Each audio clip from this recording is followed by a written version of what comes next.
I'm Judith, 45 female.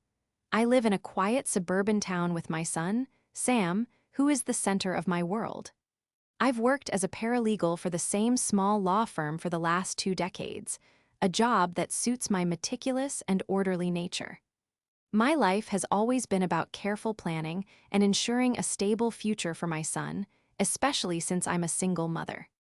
I thought my parents shared that value of fairness, particularly when it came to their grandchildren, but I was about to discover that family fairness often has hidden asterisks and clauses you don't see until it's almost too late. Before this story unfolds, I'd love to connect with you.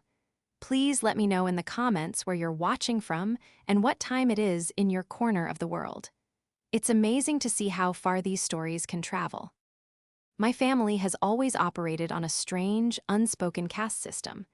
At the top was my older sister, Brenda. 3 years my senior, Brenda was the sun around which our family planet seemed to orbit. She was charismatic, ambitious, and had a flair for the dramatic that our quiet, reserved parents, Helen and George, mistook for brilliance. I was the moon, quieter, more reflective, and always in her shadow. While Brenda pursued a glamorous career as an interior designer, marrying a wealthy developer and having her son, Kyle, I took a more practical path. I got married young, had my son, Sam, and then found myself divorced and raising him alone by the time I was 30. My parents, a retired accountant and a retired nurse, prized stability and success above all else. Brenda provided the visible success. Her life was a portfolio of achievements: the sprawling house, the European vacations, the son who was captain of his high school debate team. My life was one of quiet resilience. I bought a modest 2-bedroom house, worked diligently to pay my mortgage, and focused all my energy on raising a kind, intelligent, and grounded son. Sam was my achievement, but he didn't come with a glossy brochure. The ultimate symbol of my parents' values was the Grandchildren's Legacy Trust. Established when Kyle and Sam were just toddlers, it was their magnum opus of financial planning. My father, George, having spent 40 years as an accountant, drafted the document himself with the help of a colleague. The terms were, on the surface, impeccably fair. The trust was funded with a significant portion of their life savings and investments, designed to grow over time. Its sole purpose was to fund the undergraduate university education for their 2, and only 2, grandchildren, Kyle and Sam. The rules were clear and read aloud at a formal family dinner a decade ago. Each grandchild would receive identical quarterly disbursements to their university's bursar office to cover tuition and fees. A separate, smaller stipend would be deposited into their personal bank accounts for books, supplies, and reasonable living expenses. My father had created a detailed spreadsheet outlining the projected costs, inflation adjustments, and the expected growth of the trust's assets.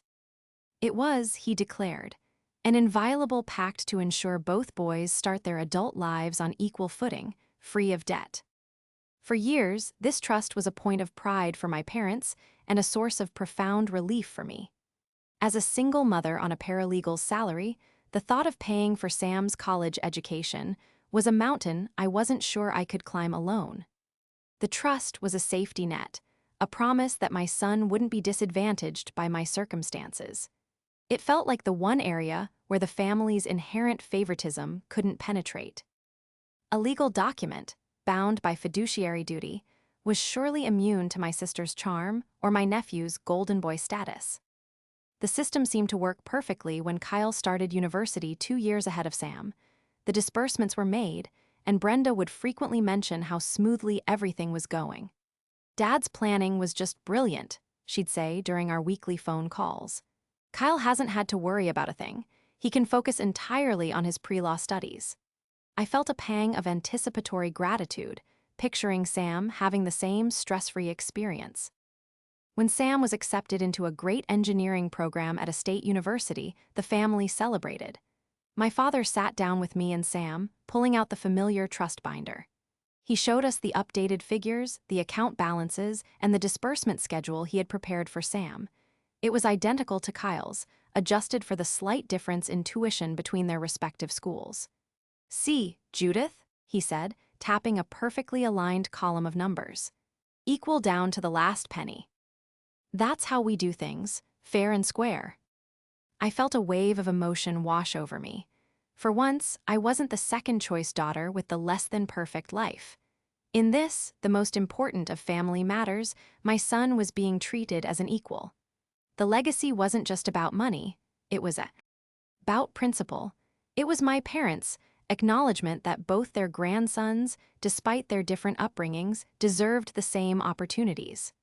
The trust was more than a financial instrument. It was a symbol of justice in our lopsided family dynamic. Sam's first year of college went by without a hitch. The tuition was paid on time, and the stipend appeared in his account each quarter. He was thriving, making friends, and excelling in his classes.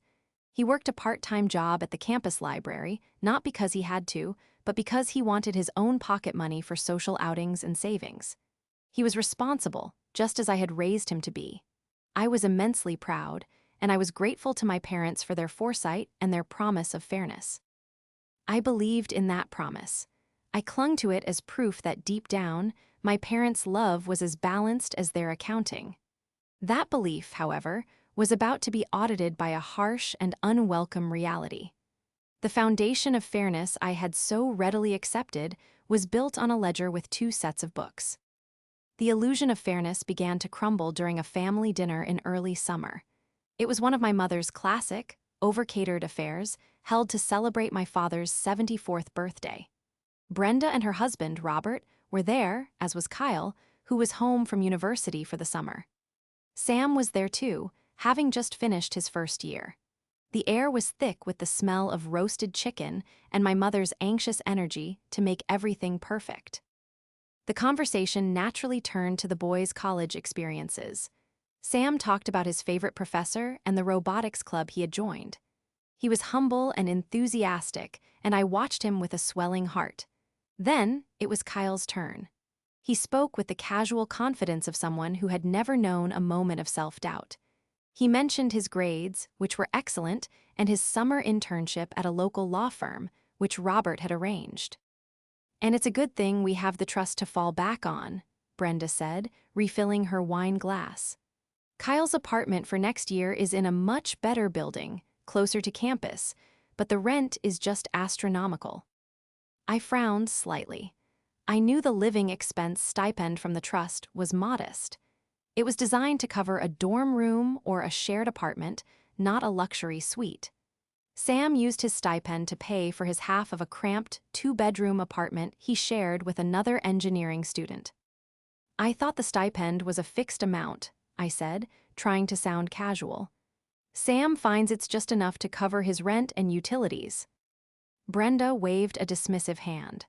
"Oh, the stipend is fine for books and things, but Dad has been great about making sure Kyle has what he needs for proper living expenses. We just submit the receipts, and he makes an additional disbursement." A cold stillness settled over me. Additional disbursement? Those words were not in the trust agreement I vaguely remembered my father explaining all those years ago. My father, who was at the head of the table, shifted uncomfortably. "Well, Kyle's situation is a bit different, Judith," my mother, Helen, chimed in quickly. Her tone was the one she always used when she was about to defend Brenda, a little too bright, a little too brisk. "His pre-law program is very demanding. He needs a quiet place to study, without the distractions of roommates. We don't want him worrying about finances." I looked from my mother to my father. My dad, the meticulous accountant, was suddenly very interested in carving his chicken, avoiding my gaze. "The trust allows for discretionary distributions for educational support," he mumbled, not looking up. "It's all perfectly above board." I felt that old, familiar sting, the feeling of being secondary, of my needs and my son's needs being measured on a different scale. "Sam's engineering program is demanding too," I said, my voice tighter than I intended. "He works 15 hours a week at the library to make ends meet and still maintains a 3.8 GPA. Brenda sighed dramatically. "Judith, don't turn this into a competition. We're just thankful that Mom and Dad are in a position to help Kyle focus. He's going to be a lawyer, after all. His early career path is crucial. The unspoken implication hung in the air. Kyle's future was a more important investment than Sam's. The rest of the dinner was a blur. I went through the motions, smiling, passing dishes, and talking about trivial things, but my mind was racing. Additional disbursement, discretionary distributions. These were phrases a paralegal understood. They meant that the seemingly rigid rules of the trust had loopholes that apparently only opened for my sister and her son. Later that evening, as I was helping my mom clear the table, I tried again. "Mom, about the trust, I was just surprised to hear about extra payments. Dad always made it sound like everything was divided exactly in half." My mother stopped stacking plate and gave me a weary look. "Judith, please don't make things difficult. Your father handles the finances. Brenda came to us because Kyle was struggling to find a decent, safe place to live. What were we supposed to do? Let him live in some squalor?" "Sam lives in a perfectly decent, safe apartment," I countered. "It's not luxurious, but it's clean and close to his classes. He and his roommate make it work. They budget. That's what I taught him to do." "Well, that's wonderful for Sam," she said, her voice laced with a patronizing edge. "But Kyle is more sensitive. He needs his own space." Brenda was worried he was getting too stressed. It was the same old story. Brenda had a problem, and my parents would move heaven and earth to solve it. I had a problem, and I was expected to solve it myself. My son was taught to be resilient and responsible, and his reward was to be overlooked. Kyle was coddled and catered to, and his reward was a bigger slice of the pie.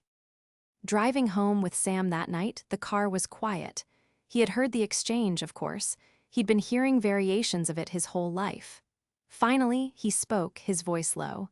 "It's okay, Mom. I don't mind my apartment, and I like my job at the library." "It's not okay, Sam," I said, my hands gripping the steering wheel. "It's the principle.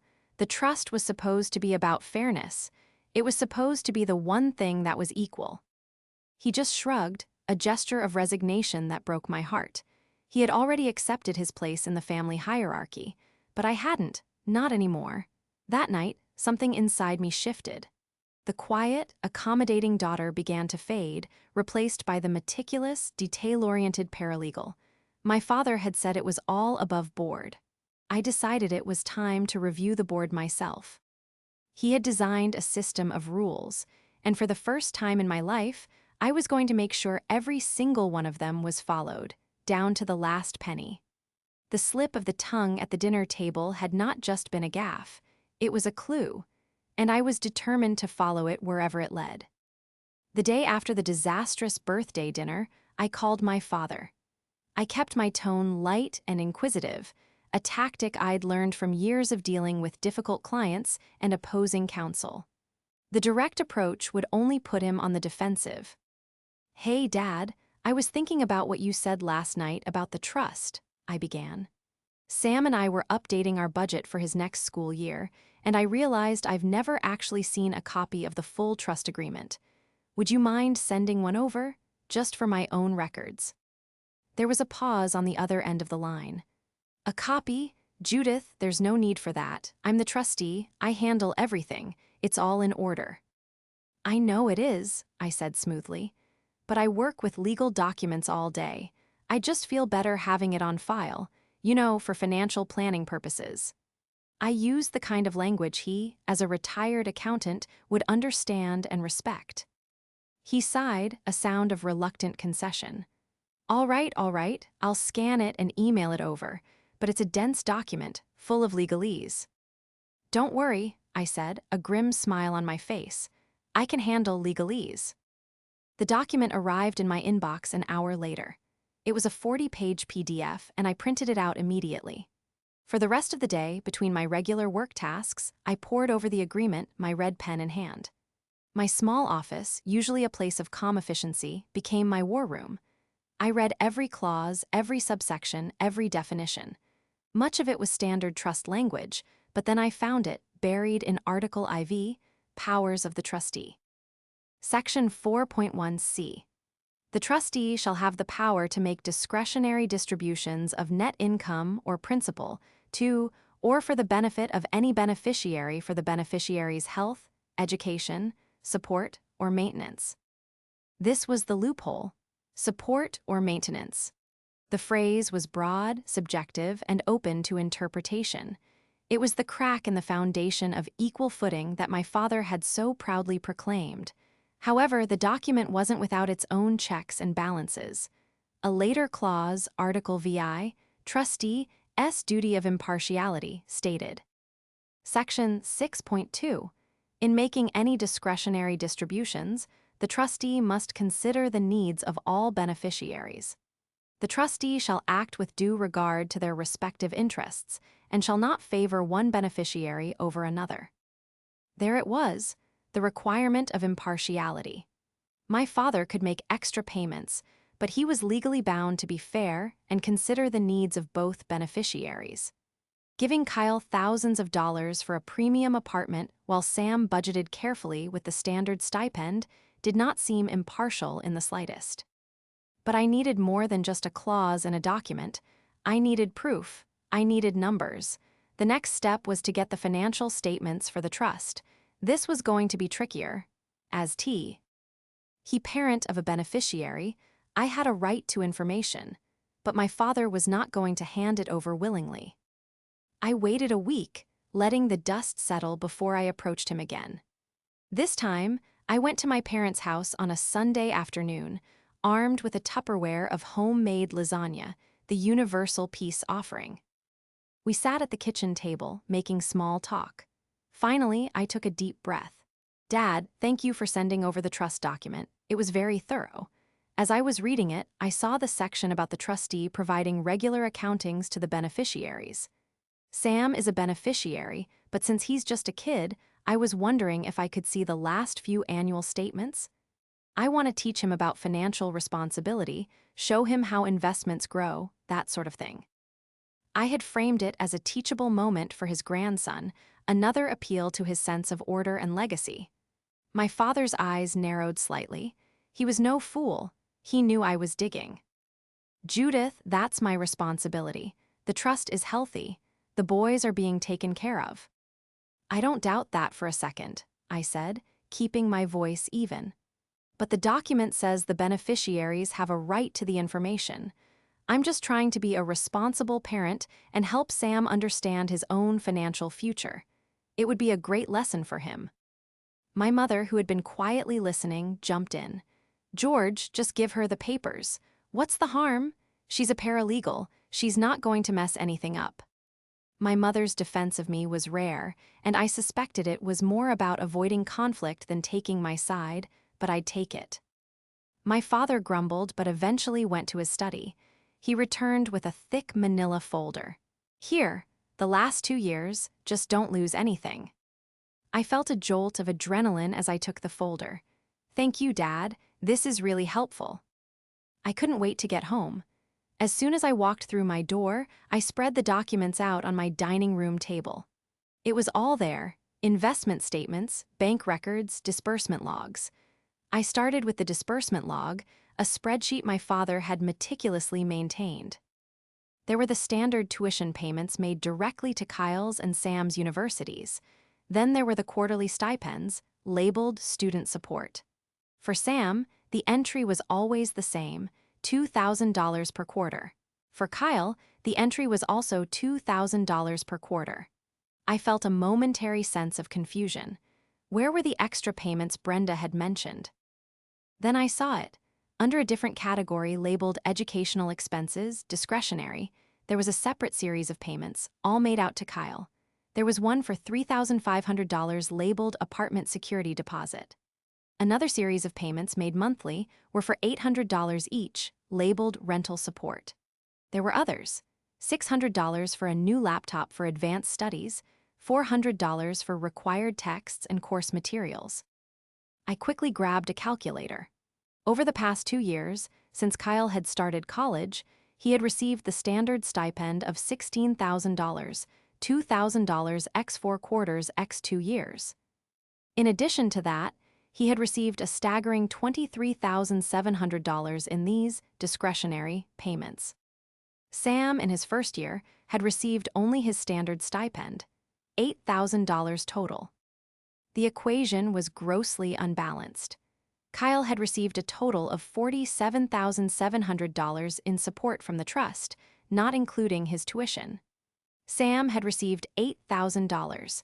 It wasn't just a minor difference to cover an emergency. It was a systematic, ongoing funneling of funds to the favored grandchild.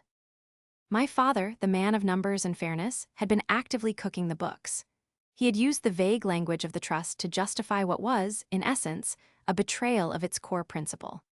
The cold, hard numbers on the page didn't whisper about the discrepancy, they screamed it. The anger that had been simmering inside me for weeks boiled over into a cold, clear rage. This wasn't just about money. It was about the decades of being told I was less important, that my child was less important. The ledger's cold truth was not just a financial accounting. It was an accounting of my family's lifetime of slights and biases, all laid bare in black and white. And now, I had the proof. Armed with the trust statements, my mission shifted from discovery to investigation. As a paralegal, I knew that documents told a story, and I needed to understand the full narrative before I acted. My father had given me 2 years of records, but I suspected this pattern of favoritism went deeper. My primary goal was to quantify the full extent of the imbalance and understand exactly where the money was going. I started by cross-referencing the discretionary payments to Kyle with the trust's bank statements. The payments listed as rental support were direct transfers to Brenda's personal bank account. Not to a landlord, not to Kyle, but to my sister. This was a massive red flag. Why would my father transfer trust funds intended for his grandson's living expenses directly to his mother? The next payment that caught my eye was the $600 for a new laptop for advanced studies. I remembered that laptop. Brenda had shown it off at Christmas, boasting about the top-of-the-line model they had gotten for Kyle to write his papers on. She had framed it as a gift from her and Robert. She conveniently left out that it was paid for by the family trust, a trust that was supposed to be for both grandsons. I decided to do some digging on the apartment. Brenda had mentioned it was in a much better building. Kyle's university was in a large city, so a quick online search of luxury student apartments near the campus gave me a few high-end options.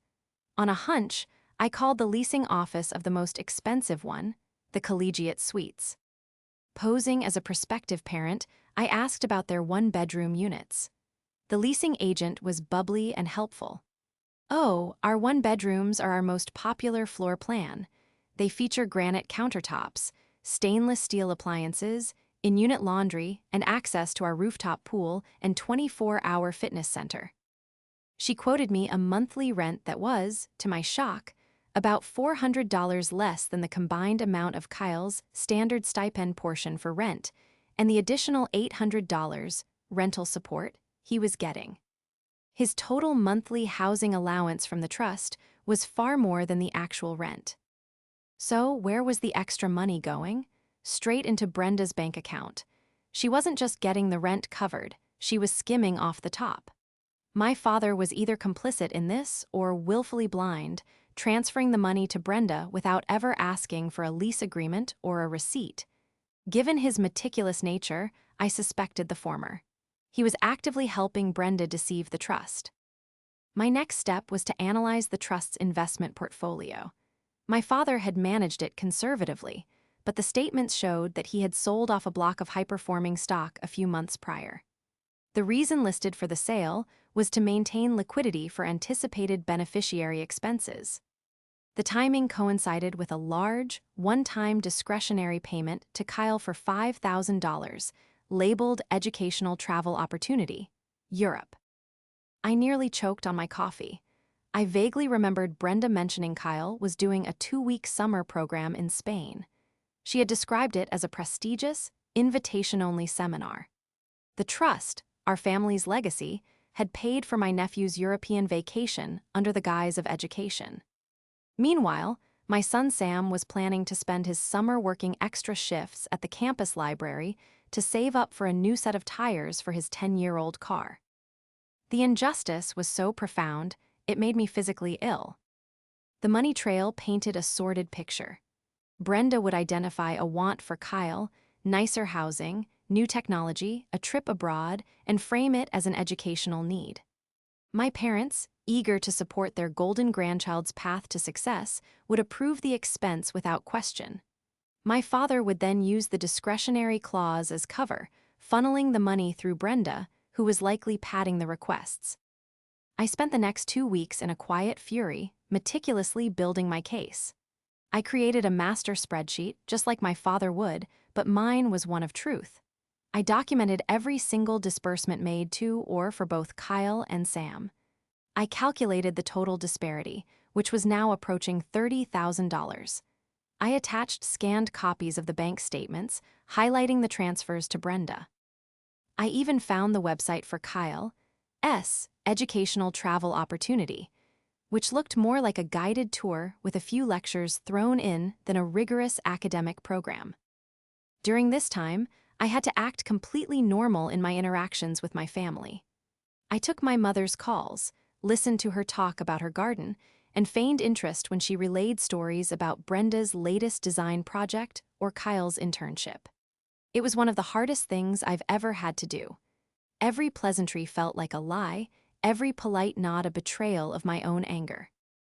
One evening, Sam called me, his voice buzzing with excitement. "Mom, you won't believe it. Professor Davies invited me to join his research team this fall. It's a huge opportunity, but it means I'll have to cut back my hours at the library. I've run the numbers, and I think I'll be about $200 short on my budget each month. I was wondering if maybe I could ask Grandpa for a small increase in my stipend, just to cover the difference." My blood ran cold. My good, honest son was worried about a $200 shortfall while his cousin was living in a luxury apartment and summering in Spain on the trust's dime.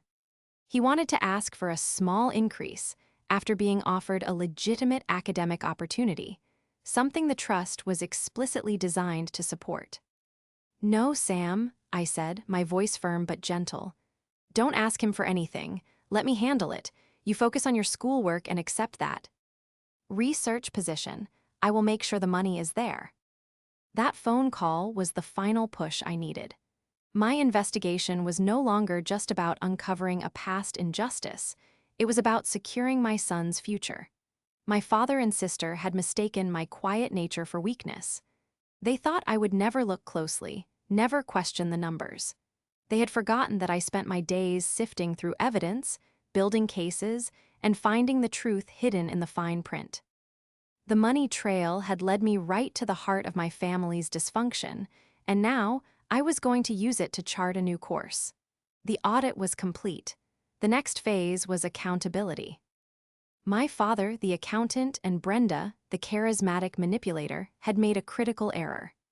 They had focused on the clause that gave them power, the discretionary distributions, but they had overlooked the clauses that held them accountable.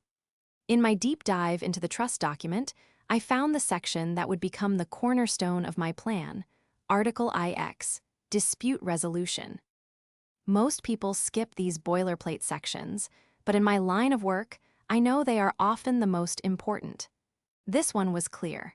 If a beneficiary had a grievance with the trustee's management of the trust, they were first required to present their claim in writing to the trustee. The trustee then had 30 days to rectify the issue. If the issue was not rectified to the beneficiary's satisfaction, the beneficiary could then petition the court to compel an accounting and remove the trustee for breach of fiduciary duty. Breach of fiduciary duty. It's a term that strikes fear into the heart of any trustee. It carries legal and financial consequences. My father had not only violated his duty of impartiality, but by transferring funds to Brenda without proper documentation for their use, he had also engaged in negligent management. He had given me the perfect weapon. But I wasn't going to start with threats of legal action. That would be my last resort. My plan had multiple stages, designed to escalate slowly, giving my father a chance to do the right thing at each step. My goal wasn't to destroy my family, but to rebalance it. I wanted fairness for my son and an acknowledgement of the wrong that had been done. My first step was to draft the formal letter, as stipulated by the dispute resolution clause. It was not an angry, emotional letter. It was a cold, precise, legal document. I spent a weekend perfecting it. I cited the specific clauses of the trust he had violated, namely the duty of impartiality, section 6.2. I attached my master spreadsheet, which I titled Disbursement Disparity Analysis. The spreadsheet showed, inarguable in its mathematical clarity, the $29,700 difference in funds dispersed to the two beneficiaries over the past 2 years. In the letter, I didn't accuse him of favoritism. I didn't mention Brenda's skimming. I simply stated the facts as presented in his own records. I laid out the gross disparity and noted that the trust's primary principle of providing for the beneficiaries on an equal footing had been compromised. For the remedy, I didn't demand that Kyle pay the money back. That would be impossible and would only lead to a family war. Instead, I proposed a solution that was both fair and forward-looking. I demanded 2 things: an immediate lump sum disbursement of $29,700 from the trust to a separate account for Sam's benefit, to be used for his future educational and living expenses. This would retroactively correct the imbalance. A formal amendment to the trust agreement, to be drafted by a neutral third-party lawyer. This amendment would dissolve the broad, discretionary distributions clause and replace it with a clear system. All non-tuition support would be a fixed, equal quarterly stipend for both beneficiaries.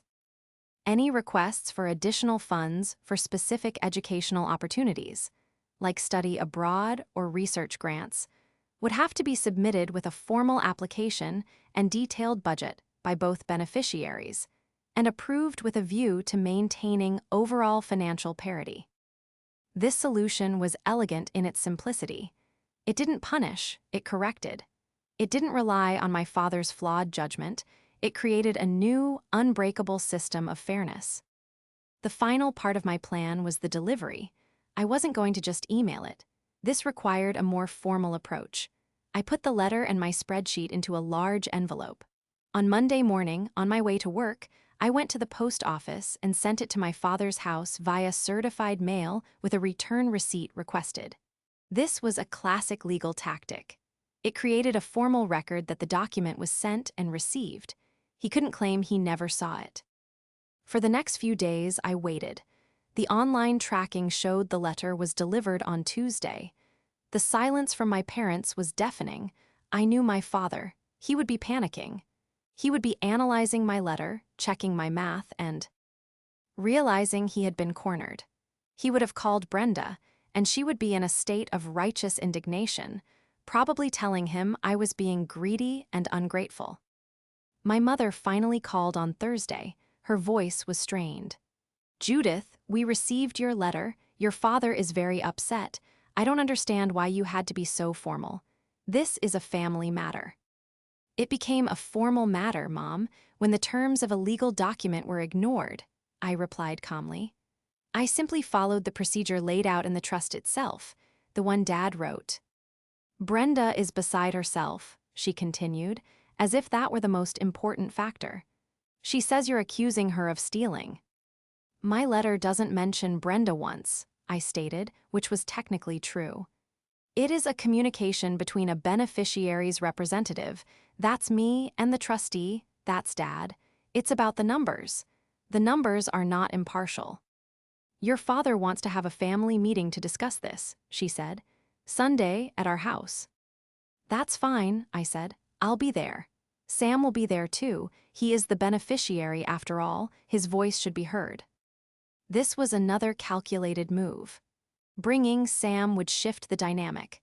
It would be harder for them to attack me when my quiet, hardworking son was sitting right there, the living embodiment of their neglect. The meeting was set. The battle lines were drawn. They thought we were coming to argue. They didn't realize I was coming to implement a solution. They had forgotten the most important clause in any agreement, the one that holds you accountable when you break the rules. I had read the fine print, and I was about to enforce it. The air in my parents' living room on Sunday was so thick with tension you could have cut it with a knife. My father, George, sat stiffly in his favorite armchair, the certified mail envelope and my letter sitting on the end table beside him like an unexploded bomb. My mother, Helen, hovered near the kitchen doorway, wringing her hands. Brenda was perched on the edge of the sofa, her arms crossed, radiating hostility. Her husband, Robert, stood behind her, a silent, imposing statue of support. And Kyle, the golden boy himself, was there, looking bewildered and slightly annoyed, as if he'd been dragged away from something far more important. I sat on the opposite sofa with Sam beside me. I had coached him on the car ride over. You don't have to say much, just be yourself. Let me do the talking. But if they ask you a direct question, answer it honestly. You have nothing to be ashamed of.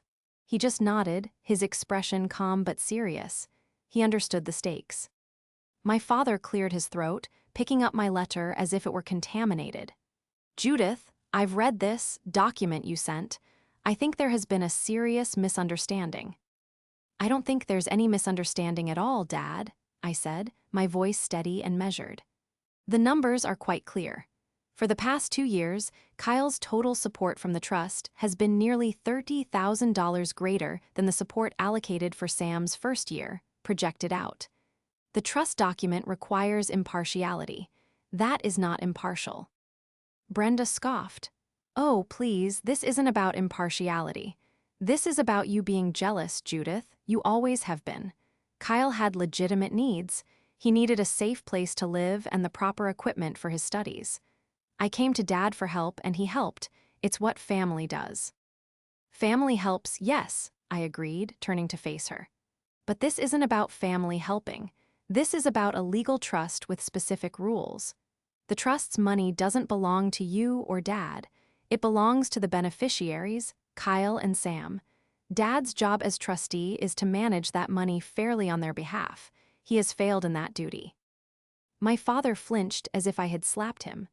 I have not failed. I used my discretion, as the trust allows, to provide for my grandson's welfare. Your discretion is not absolute, I countered, pulling my own copy of the trust document from my bag. I had highlighted the relevant sections. It is bound by Section 6.2, the duty of impartiality. Can you honestly look at this spreadsheet and say you've been impartial? Can you explain why funds for Kyle's rent were transferred directly to Brenda's bank account, often in excess of the actual rent, without any documentation like a lease or receipts? Brenda's face flushed a blotchy red. How dare you? You're accusing me of. I'm not accusing you of anything, I cut in, my voice like ice. I'm stating a fact. The money went to your account. That is a mismanagement of trust assets, Dad, a serious one. I turned my attention back to my father. Which brings me to my proposed solution. It's all in the letter. A retroactive payment to Sam to correct the imbalance, and a formal amendment to the trust to prevent this from ever happening again. An amendment, my father said, aghast.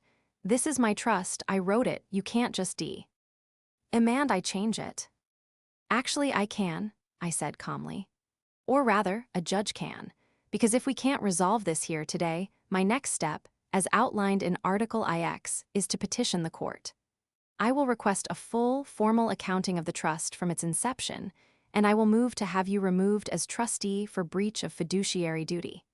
Given the evidence of unequal distributions and undocumented payments to a third party, I am very confident the court will grant my petition. The room fell silent. The threat of legal action, of courts and judges, had finally landed with the weight I intended. My father, a man who valued his reputation and order above all else, looked pale. Brenda looked at her husband, who gave a slight, almost imperceptible shake of his head. He was a developer. He knew what legal battles cost in time, money, and reputation. Kyle, who had been silent until now, finally spoke up. This is ridiculous. It's just some money. Why is everyone so worked up? Sam, to my surprise, answered him. His voice was quiet but clear. It's not about the money, Kyle. It's about being treated the same. I work a job to help pay for my expenses. I found an affordable apartment. I'm doing everything I can to be responsible. When I found out you were getting extra help this whole time, it felt like none of that mattered. Like I was being punished for not asking for more. The simple honesty of his words did more damage to their position than any of my legal arguments. My mother looked at Sam with an expression of genuine pain, perhaps seeing the disparity through her grandson's eyes for the first time. My father deflated in his chair. He looked at my spreadsheet, then at the trust document, and then at me. He saw no way out. I hadn't left him one. "What does this amendment of yours say?" he asked, his voice raspy with defeat.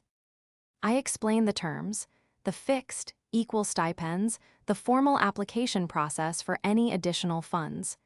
"It removes the ambiguity," I finished. "It protects you as the trustee from any future accusations of bias, and it protects the boys by guaranteeing fairness. It's what the trust was supposed to do from the beginning." Brenda started to protest again, but Kyle's needs might be different. "Then he can apply through the new system," I said, not looking at her. My business was with the trustee.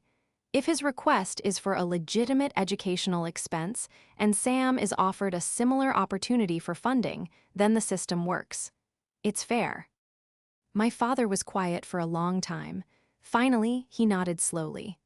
"All right, Judith, get your lawyer to draft the amendment, I'll sign it, and I'll authorize the transfer to Sam." The uncomfortable audit was over. There was no joy in my victory, only a profound sense of sadness and exhaustion. I had been forced to hold my own family legally accountable, to audit their love and find it wanting. The meeting ended without any further discussion. We had transitioned from a family into a business arrangement. As Sam and I walked out the door, I knew that nothing would ever be the same. In the weeks following the family meeting, the changes were implemented with a cold, formal efficiency. I engaged a neutral estate lawyer, a former colleague I trusted, to draft the amendment to the trust. I sent the draft to my father, who, true to his word, signed it without objection in the presence of his own lawyer. The era of discretionary distributions was officially over. A new system, built on transparent and equitable rules, was now in place. The lump sum payment of $29,700 was transferred from the main trust into a new sub-account managed by a third-party financial advisor, solely for Sam's benefit. When I told Sam, his relief was palpable. The first thing he did was sit down and create a budget for the rest of his university career. He allocated funds for his rent, books, and a new computer, as his current one was on its last legs. He also set aside a significant portion for a potential semester abroad program he had been dreaming of but never thought he could afford. He didn't see the money as a windfall.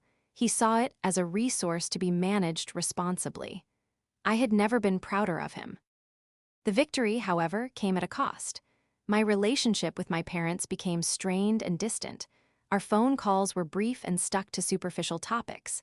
My father spoke to me with a formal, almost professional courtesy, as if I were a business associate rather than his daughter. There was no more warmth, no more easy conversation. I had challenged his authority and exposed his failing, and his pride could not recover from the blow. My mother, caught in the middle, simply retreated. She was polite, but the affection was gone, replaced by a nervous energy, as if she were afraid of saying the wrong thing. My relationship with Brenda, predictably, was completely fractured. She ceased all communication with me. According to my mother, Brenda felt I had betrayed T. He family for money. She couldn't or wouldn't see the principle of the matter. In her mind, I had selfishly attacked her and her son. The irony that her actions had precipitated the entire situation was completely lost on her. We no longer saw each other at holidays or family gatherings, which became tense, fragmented affairs. The family, as I had known it, was broken. But in the wreckage of the old, something new and better began to grow. My relationship with Sam deepened.